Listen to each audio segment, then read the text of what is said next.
नमो तस् भगवतो अरहतो सम्मा संबुद्दस्। नमो तस् भगवतो अरहतो सम्मा संबुद्दस्। नमो तस् भगवतो अरहतो सम्मा संबुद्दस्। जगत वंदनीय जगत गुरु, महावंदनीय महागुरु, विश्व वंदनीय विश्व गुरु तथागत सम्यक संबुद्ध, उन्हीं महान सम्यक संबुद्ध के महाज्ञान के आधार पर मनुष्य के जीवन के लिए जो कल्याणकारी है, जो शुरुआत में भी, मध्य में भी और अंत में भी कल्याणकारी है, ऐसे महान पवित्र धम्म को और उस धम्म का जन जन तक फैलाव करने वाले, प्रचार और प्रसार करने वाले महान भगवान सम्यक संबुद्ध के महागौरवनीय महान भिक्खु संघ का, अर्थात बुद्ध रत्न का, धम्म रत्न का और संघ रत्न का नमन करता हूँ।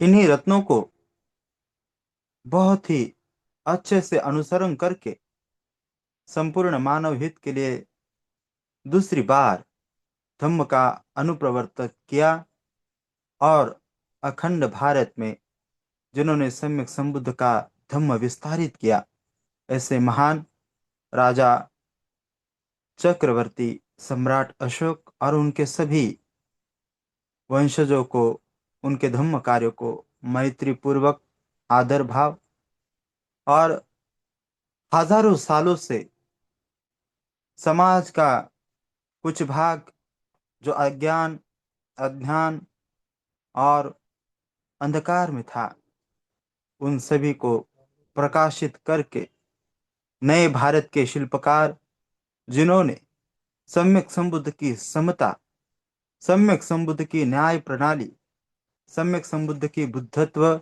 और बंधुत्व की इस समाज को दिशा दी, ऐसे महान बोधिसत्व, बोधिसत्व डॉक्टर बाबा साहेब अम्बेडकर, इनके ही महान विचारों को नमन करता हूँ।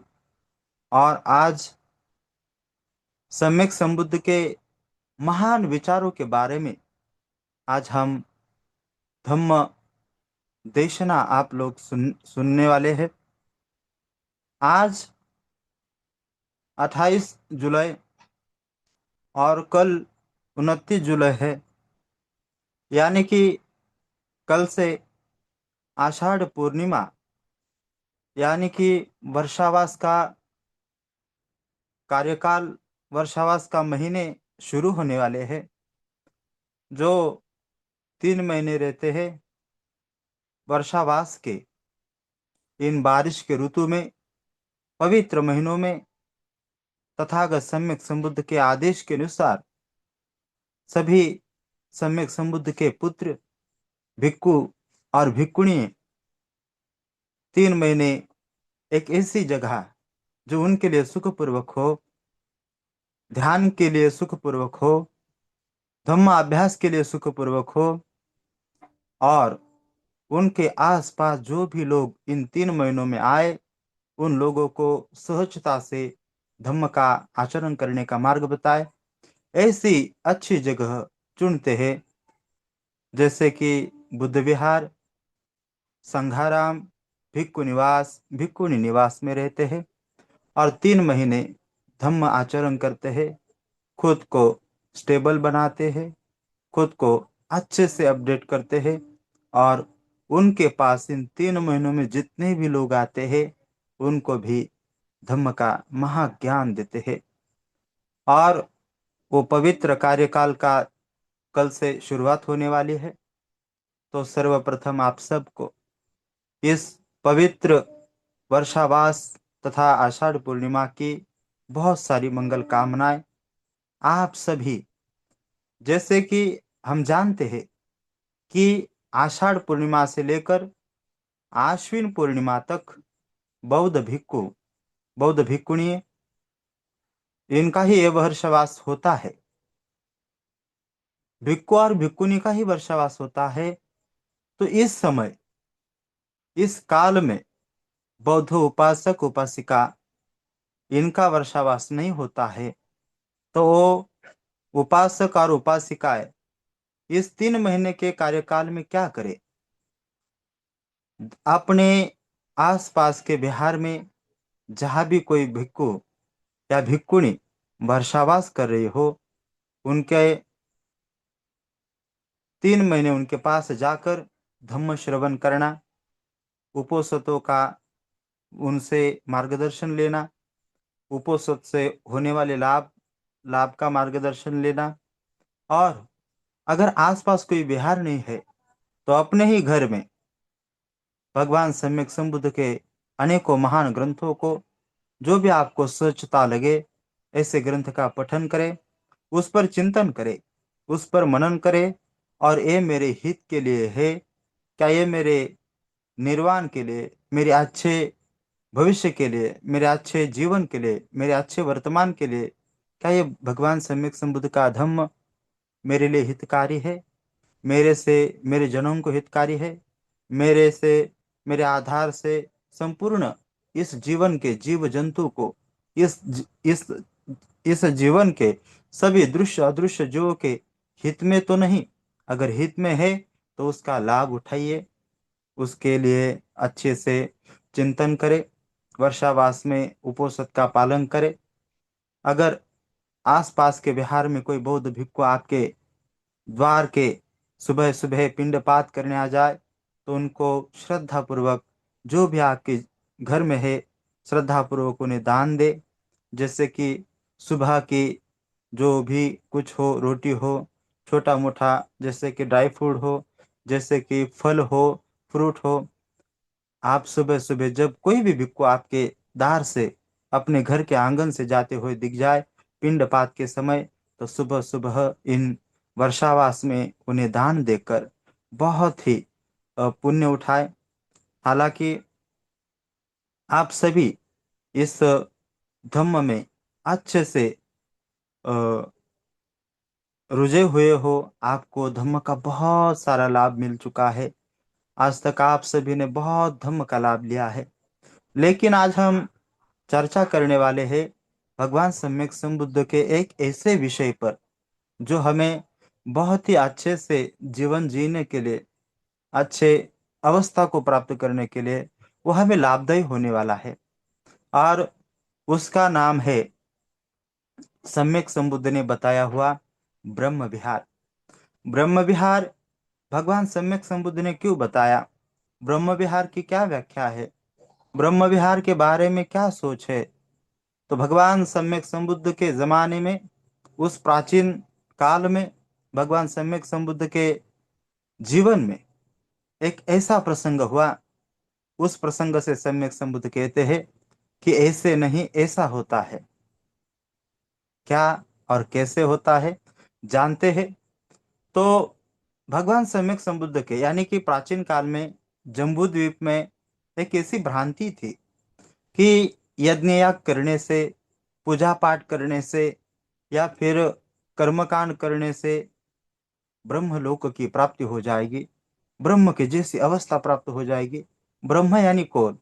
जो सत्पुरुष है, जिसको अपने जीवन में सदाचार जीने की अच्छी कला आ गई, जिसने अपने जीवन में शीलों का पालन किया, आचरण किया, और अच्छे पद पे, अच्छी अवस्था पे प्राप्त किया। जिस भी मनुष्य ने, जो एक उदाहरण से समझे कि जैसे ब्रह्म किसे कहा जाता है, देव किसे कहा जाता है, और भगवान किसे कहा जाता है। जो छोटी छोटी भ्रांतियां होती है, मिसअंडरस्टैंडिंग होती है, वो हम आज समझेंगे और उसके बारे में चर्चा करेंगे। आपको आपके जीवन में अगर देव, देवता, ब्रह्मा और भगवान अलग अलग है, इनकी अवस्थाएं अलग अलग है। और ये पद किसे दिया जाता है? तो सबसे पहले हम भगवान के बारे में जानते हैं। भगवान, भगवान यानी कि जिसने अपने जीवन में सारे विकारों का भग्न किया हो, सारे वानों को नष्ट किया हो, जिसने भगाया हो हमारे चित्त से, हमारे हृदय से, हमारे विकार, हमारे विचारों में से, जिसने इन विकारों को नष्ट किया है, राग द्वेष मोह माया ईर्ष्या क्रोध, जिस अनंत असंख्य विकारों को जिसने अनेक जन्मों से संघर्ष करके, बहुत ही कठोर शील का पालन करके, जिस जिस व्यक्ति ने अपने जीवन से इन सभी विकारों को मुक्त किया है, जो विमुक्त हुआ है, जिसने अपने जीवन के जितने भी तृष्णा है उनको भगाया है, अपने मन से भगाया है, चित्त से भगाया है, और अपने चित्त को बहुत ही नितल और बहुत ही निर्मल बनाया है, जिसने अपने जीवन के सारे दुखड़ों को भगाया है, उसे हमारी अ, भाषा में, हमारे सहज भाषा में भगवान कहा जाता है। भगवान सम्यक संबुद्ध। और भगवान हम किसे कहते हैं? अभी इस धरती पर सम्यक संबुद्ध जो कपिल वस्तु के राजा, राजा शुद्धोदन और कपिल वस्तु की रानी, रानी महामाया, इनके पुत्र सिद्धार्थ गौतम, इनको हम भगवान कहते हैं। वही इस भगवान शब्द के पात्र है। उन्होंने ही अपने अनेक जन्मों के बहुत सारे चित्त के मेल को, बहुत सारे वाणी के दुष्कर्मों से, बहुत सारे काय के दुष्कर्मों से वो कभी जुड़े नहीं। उन्होंने हर क्षण, हर जन्म में बहुत ही अच्छे सत्कर्म किए और इस जन्म में भगवान पद को प्राप्त हुए। तो भगवान किसे कहा जाता है? जिसने अपने वानों को, वान यानी कि तृष्णा, अलग अलग प्रकार की तृष्णाएं जिसने भगाया हो, नष्ट किया हो, उसे भगवान कहा जाता है।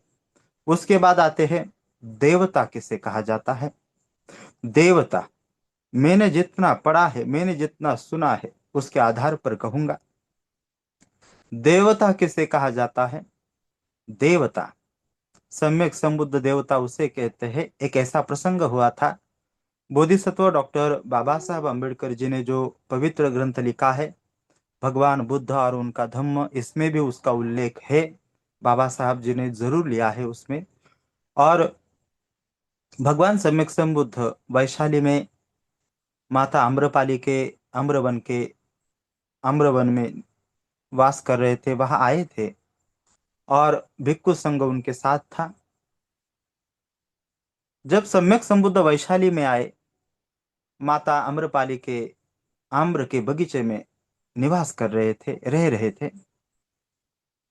आम्रपाली माता को, आम्रपाली माता को समझा, उन्होंने, उनके पास एक दासी आई, उनको यहाँ वहां से दासी से जानकारी मिली कि सम्यक संबुद्ध आपके अम्रवन के बगीचे में आए हैं। माता आम्रपाली को बहुत आनंद हुआ, वो बहुत प्रसन्न हुई और प्रसन्न चित्त से सम्यक संबुद्ध के पास जाने लगी। वैशाली की बहुत बड़ी नृत्यांगना थी और उसे बहुत राजकीय स्तरों पर उसे नवाजा गया था और वो नगर के एक आदर्श व्यक्ति महत्व थी और सम्यक संबुद्ध के शीलों का, गुणों का वो आदर करती थी, पालन करती थी।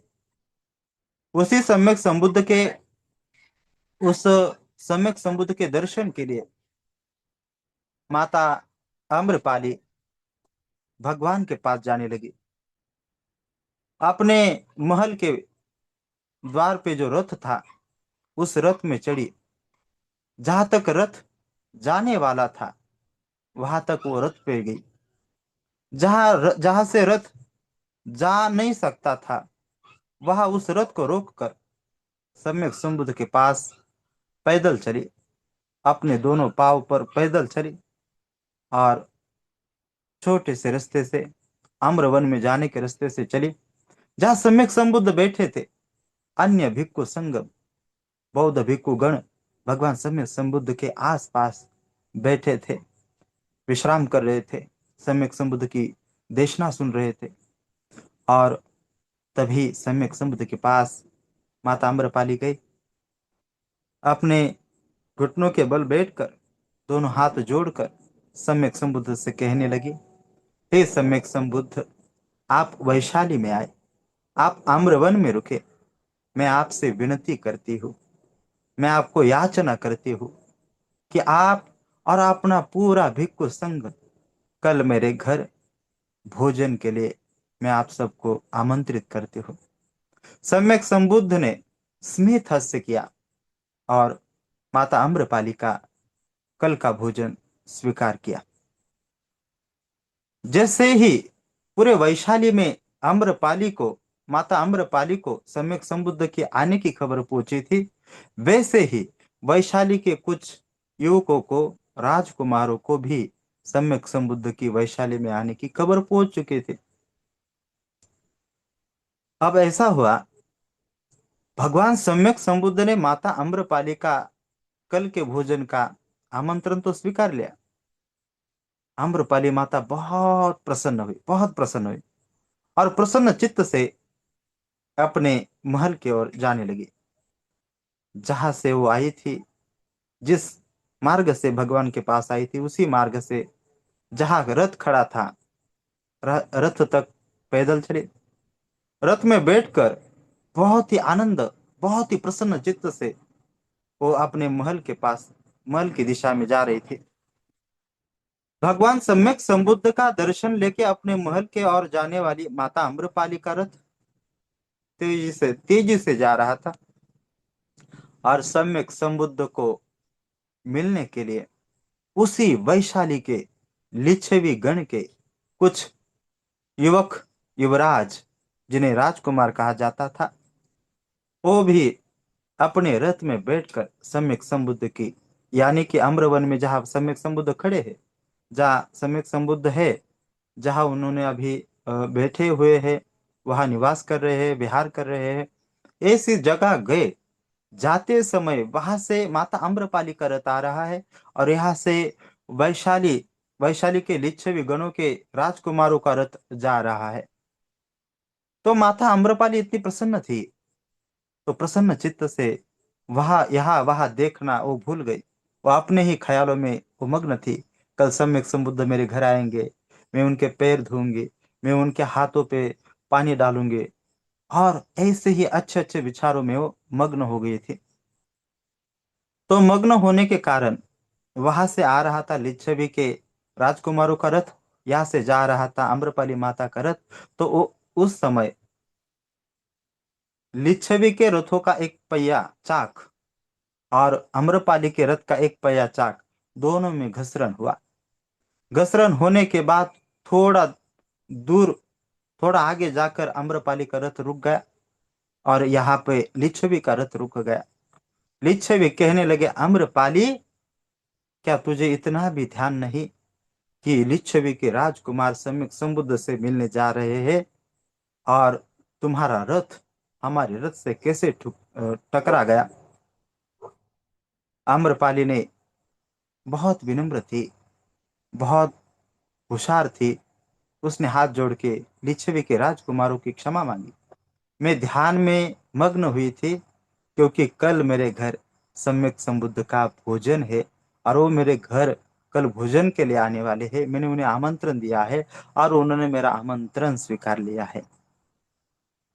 लिच्छवी के उन राजकुमारों ने सुना कि अरे, आम्रपाली के घर का भोजन सम्यक संबुद्ध कैसे स्वीकार सकते हैं, वो तो नृत्यांगना है, वो इस वैशाली की नगर वधु है, अब क्या करे।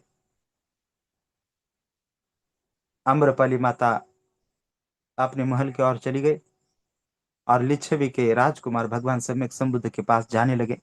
जहां तक रथ जा रहा था वहां तक रथ को रुकाया, और जहां से पैदल जगह थी वहां से वो लिच्छवी के कुछ राजकुमार पैदल सम्यक संबुद्ध के पास जाने लगे। तो भगवान सम्यक संबुद्ध बैठे थे, उनके आजू बाजू में भिक्षु संघ भगवान सम्यक संबुद्ध के पुत्र बैठे थे। उन सभी बुद्ध पुत्रों को सम्यक संबुद्ध ने कहा, मेरे प्रिय भिक्षुओं, क्या आप लोगों ने कभी देवता देखे हैं? भिक्षु संघ कहने लगा, भगवान, भंते भगवान, नहीं, हमने देवता नहीं देखे हैं। तो सम्यक संबुद्ध कहने लगे, मेरे प्रिय भिक्षु, अगर आप लोगों ने देवता नहीं देखे हैं तो पीछे मुड़कर देखिए, जो वैशाली के लिच्छवी गण के जो राजकुमार है, वो जो आ रहे हैं, अगर आप उन्हें देखते हैं तो आप देवता को देखते हैं। किन्हें देखते हैं? देवता को देखते हैं। तभी भिक्षु संघ से कईयों ने प्रश्न किया, सम्यक संबुद्ध, देवता यानी क्या होता है? तभी सम्यक संबुद्ध कहते हैं, देवता जो देने में सदैव आनंदित रहता है, जो निस्वार्थ भाव से देता ही रहता है, देता ही रहता है। मंगो गरीब के लिए घर हो, जो भूखा है उसके लिए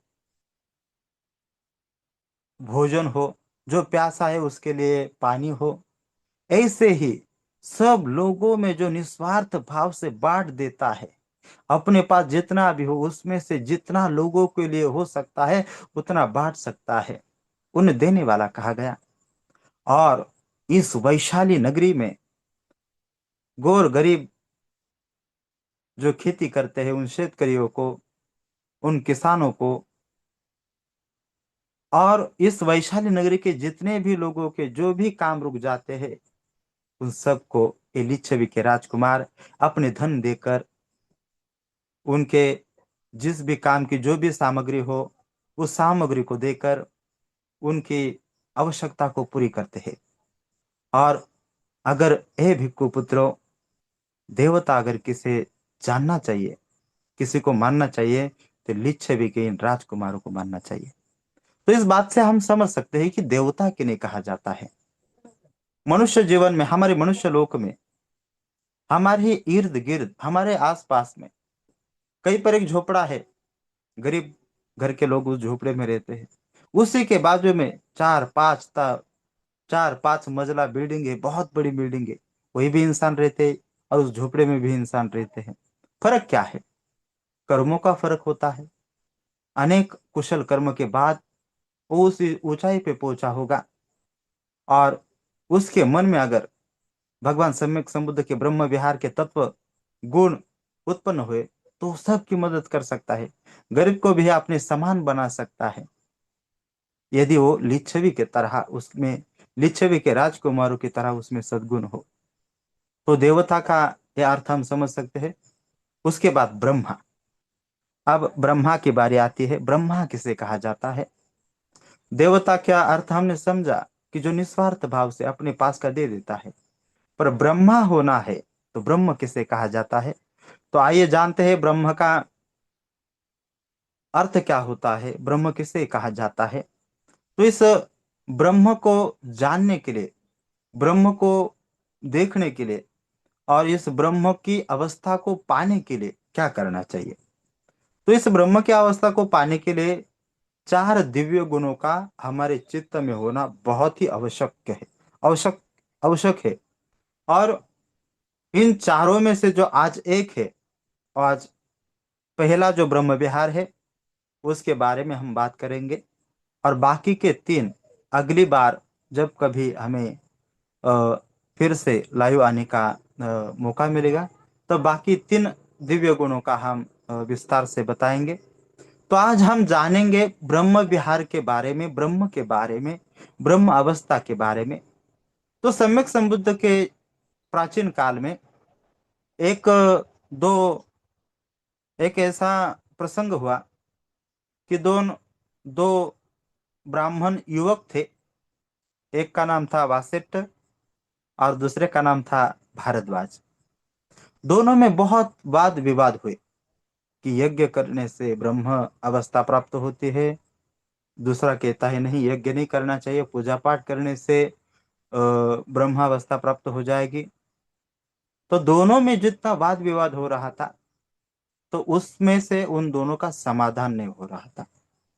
तो वो सम्यक संबुद्ध के पास गए और सम्यक संबुद्ध को विनती विनती की, याचना की कि सम्यक संबुद्ध, ब्रह्म को पाने के लिए, ब्रह्म विहार को पाने के लिए क्या करना चाहिए? तभी सम्यक संबुद्ध ने कहा कि ब्रह्म को पाने के लिए, ब्रह्म विहार को पाने के लिए, ब्रह्म अवस्था को पाने के लिए हमें किसी भी तरह के यज्ञ याग हवन पूजा पाठ की जरूरत नहीं है। हमें अगर ब्रह्म अवस्था को प्राप्त करना है तो हमारे जीवन में चार दिव्य गुणों का होना बहुत जरूरी है। जिस भी मनुष्य के जीवन में चार गुण आते हैं जो दिव्य है, जो उसके लिए और उसके आधार पर उसके हाथों से जन जीवन का कल्याण होगा, ऐसे व्यक्ति को ब्रह्म कहा जाता है, जिसके हृदय में ये चार गुण हो। उसमें से पहला गुण, पहला पिलर जो ब्रह्म विहार को मजबूत बनाता है, उसका नाम है मैत्री। ब्रह्म होने के लिए आप सभी लोग ब्रह्म हो सकते हैं, पर ब्रह्म क्या है वो जानने के लिए ब्रह्म के इन चार दिव्य गुणों को समझना होगा। उनमें से पहला है, पहला पिलर है, पहला तत्व है, पहला गुण है कि मैत्री, जिसे पाली में हम मेत्ता कहते हैं, मेत्ता भाव कहते हैं। मेत्ता का क्या अर्थ होता है? मेत्ता क्या है? मैत्री क्या है? सम्यक संबुद्ध बहुत ही सरलता से उन युवक ब्राह्मणों को कहते हैं, वासेट्ट और भारद्वाज, मैत्री का अर्थ जान लो। मैत्री का अर्थ है कि कोई भी एक आधा व्यक्ति, कोई भी एक व्यक्ति रास्ते से जा रहा है, तो रास्ते से वो जाते समय पैदल जा रहा है, जाते समय आप देख रहे हो उसे, और उसे देखते ही समय आपके मन में एक ऐसा भाव उत्पन्न हो, बहुत बड़ा नहीं, बहुत कठिन नहीं, एक सहज भाव कि जो व्यक्ति रास्ते से जा रहा है वो सुरक्षित अपना प्रवास करे। बहुत कठोरता, बहुत कठिनता नहीं लगती इस शब्द उच्चारणे में, कि जो व्यक्ति रास्ते से जा रहा है उसका प्रवास सुरक्षित हो जाए, उसकी यात्रा सुखरूप हो जाए। जिस भी व्यक्ति के मन में ऐसा भाव उत्पन्न होता है कि रास्ते से जाने वाला व्यक्ति सुखपूर्वक जाए, सुरक्षित जाए, उसका मंगल हो, रास्ते में जाते समय उसके जीवन में किसी भी प्रकार का विघ्न न आए, उसका प्रवास सुखरूप हो, ऐसा भाव उत्पन्न होना मैत्री है। मैत्री का अर्थ ये नहीं है कि मैं मेरे परिवार से बहुत प्रेम करता हूँ, मेरे बच्चे से बहुत प्रेम करता हूँ, मुझे तो अभी पोते हुए हैं, मैं मेरे पोते से, मेरी पोती से बहुत प्यार करता हूँ, मेरे बच्चों को बहुत संभालता हूँ, मेरे परिवार के प्रति मेरा बहुत प्रेम है। इसका अर्थ मेत्ता नहीं होता, इसका अर्थ मैत्री नहीं होता। मैत्री का अर्थ क्या होता है?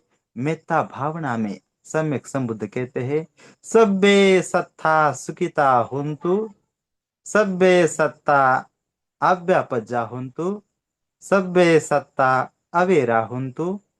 सम्यक संबुद्ध की मैत्री देखो। ब्रह्म विहार, ब्रह्म अवस्था और ब्रह्म को पाना है, ब्रह्म जैसे बनना है, तो सम्यक संबुद्ध के इस विचारधारा को अपनाना ही होगा। मैत्री, सब्बे सत्ता सुखिता हुंतु, सब्बे सत्ता अवेरा हुंतु, सब्बे सत्ता अव्यापजा हुंतु। सब्बे सत्ता, सब्बे सत्ता यानी कि सभी प्राणी। देखिए, सम्यक संबुद्ध ने सब्बे प्राणी कहा, किसी धर्म का, किसी जात का, किसी व्यक्तिगत व्यक्ति का, किसी का उल्लेख न करते, सब्बे सत्ता, सबके लिए सम्यक संबुद्ध ने करुणा बरसाई, मैत्री बरसाई, सबके लिए मैत्री बरसाई, सबके प्रति मेत्ता भावना का भाव रखा। और इसी वजह से अगर हम इस मैत्री को, मैत्ता भाव को हमारे चित्त में सदैव क्षण प्रति क्षण जागृत रखेंगे तो हम ब्रह्म अवस्था को प्राप्त हो सकते हैं। यदि इन चार ही दिव्य गुणों से जो पहला दिव्य गुण है मैत्री का, अगर हमने मैत्री का भी गुण हमारे जीवन में धारण कर लिया, अगर सिर्फ एक ही ब्रह्म विहार को हमने धारण कर लिया, तो हम बहुत सारे अच्छे पुण्यमय जीवन जी सकते हैं, सुखमय जीवन जी सकते हैं, जिसके लिए हम आज तक संघर्ष करते आ रहे हैं कि प्रति क्षण में सुखी कैसे रहूं, मैं प्रति क्षण कैसे दुख से मुक्त हो जाऊं। अरे भाई, अगर ब्रह्म विहार का प्रयास नहीं किया, चार दिव्य गुणों को, तत्वों को नहीं जान लिया, उन तत्वों के आधार से अनुसरण नहीं किया, तो दुख से कैसे मुक्ति हो जाएगी। इसलिए सम्यक संबुद्ध ने कहा कि चारों ब्रह्म विहारों में से, इन चार दिव्य गुणों में से पहला दिव्य गुण जिसे हम मैत्री कहते हैं, उस मैत्री को अगर हमने हमारे जीवन में धारण नहीं किया, तो बाकी के जो तीन दिव्य गुण है, जैसे कि पहला मैत्री ब्रह्म विहार जो पहला दिव्य गुण है, दूसरा दिव्य गुण है करुणा ब्रह्म विहार, तीसरा दिव्य गुण है मुदिता ब्रह्म विहार, और चौथा दिव्य गुण है उपेक्षा ब्रह्म विहार। अगर हम हमारे जीवन में मैत्री ब्रह्म विहार को नहीं पा सकते, नहीं धारण कर सकते, अगर मैत्री को नहीं धारण किया, तो आप करुणा को भी धारण नहीं कर सकते, मुदिता को भी धारण नहीं कर सकते, और उपेक्षा को भी धारण नहीं कर सकते। अगर ब्रह्म विहार में सुखपूर्वक जीने के लिए ब्रह्म अवस्था को प्राप्त करना होगा, तो इसके लिए पहला पिलर जो ब्रह्म विहार को मजबूत बनाता है, अपने चित्त को, अपने हृदय को, अपने विचारों को मजबूत बनाता है और सम्यकता से मजबूत बनाता है, वो है मैत्री। इसलिए मैत्री पे काम करो, सभी के प्रति मैत्री करते रहो, सबके जीवन में खुशहाली आए, ऐसी ही मैत्री करना है। सबके जीवन में मैत्री के आधार पर सबके जीवन का दुख दूर हो, सभी लोग इस पीड़ित दुख से दूर हो। जो जन्म से ही रोते आता है, मरने तक रोते रहता है, और मरने के बाद अपनों को रुला के जाता है, इस दुखी जीवन में सबके दुख दूर हो, ऐसा मैत्री भाव अपने भीतर, अपने चित्त में उत्पन्न होना बहुत जरूरी है। तो नेहमी, तो सदैव आप सभी लोग इस मैत्री का भाव अपने चित्त में, अपने हृदय में सातत्य इसका रखना चाहिए, और क्षण प्रतिक्षण मैत्री में रत होना चाहिए। इसके आधार पर आप बहुत अच्छी तरीके से बहुत अच्छा अनुभव करेंगे और बहुत अच्छी अवस्था को प्राप्त हो सकते हैं। इसीलिए इस मैत्री को और अच्छे से समझना है। अगर और अच्छे से समझना चाहेंगे, तो सम्यक संबुद्ध ने बहुत ही अच्छे से हमें बताया है कि मैत्री में हमें हमारे जीवन में मैत्री को अच्छे से जानना होगा। तो जो भगवान सम्यक संबुद्ध ने कहा, सब्बे सत्ता सुखिता हुंतु, सभी प्राणी सुखी हो जाए, सभी प्राणियों के दुख दूर हो जाए, सभी प्राणियों के दुख कष्ट सुर, दुख कष्टों से वो सुरक्षित रहे, उसका वैर भाव दूर हो। किसका? जो इस जीवन के सब प्राणी है, जीव जंतु है, सभी सूक्ष्म अति सूक्ष्म है, सभी के जीवन में किसी भी प्रकार का दुख ना हो, वैर भाव ना हो, और यही मैत्री सदैव करनी चाहिए। और इस मैत्री को और अच्छे से जानना है, तो सम्यक संबुद्ध ने बहुत ही अच्छे तरीके से हमें समझ आया है, हमें बताया है कि नहीं वेरे न वेरानि समन्ति ध कुदाचनम अवेरेने च सम्मन्ति एष धम्मो सनातनो। सम्यक संबुद्ध ने कहा, वैर से वैर कभी समाप्त नहीं होता, वैर से वैर कभी समाप्त नहीं होता, अवैर अर्थात मैत्री से ही वैर समाप्त होता है, और यही सनातन सत्य है। अगर हम हमारे जीवन में किसी भी प्रकार के दुख, किसी भी प्रकार के विपदाएं हमारे जीवन में आती है, तो उसे भी बहुत अच्छे तरीके से हैंडल करना चाहिए, मैत्री के आधार पर हैंडल करना चाहिए, और मैत्री के आधार पर हमारे जीवन को सुखरूप करना चाहिए।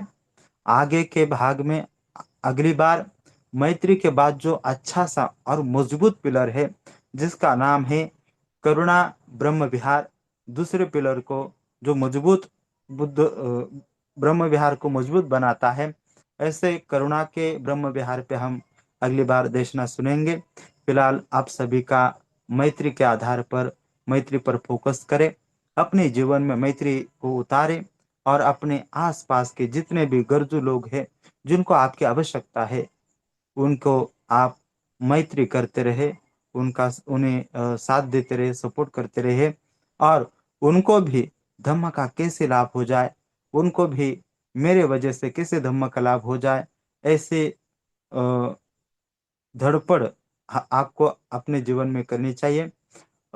अभी आप सभी का मंगल हो। आप सभी ने अच्छे से धम्म देशना सुनी।